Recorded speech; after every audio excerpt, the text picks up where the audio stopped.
Hello everyone, welcome back to the SharePoint Framework series. I am Akshay and today we will explore a practical and essential topic, remote debugging in SPFx.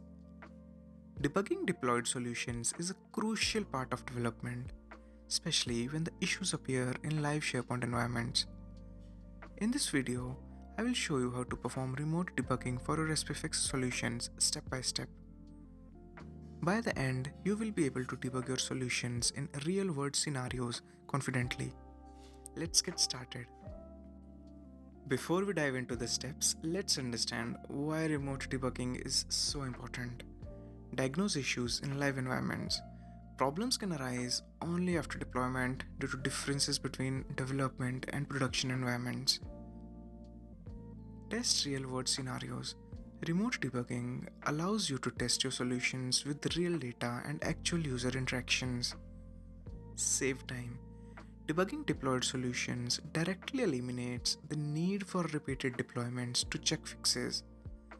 These benefits will make remote debugging an essential skill for every SPFX developer. Now let's look at it on how to set it up.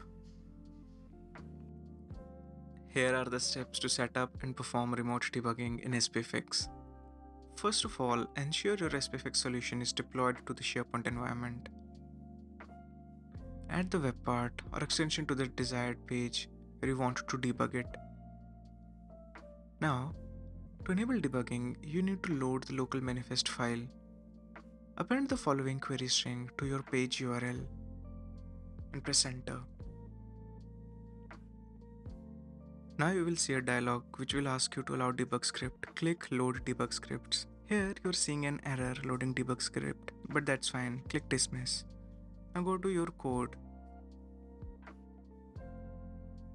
Run gulp serve -- no browser command in your SPFX project directory to serve your code locally. This will start your development server and make your local code available for debugging. Once the page reloads with the debug query string, open developer tools in Chrome or Edge by pressing F12. Go to the sources tab.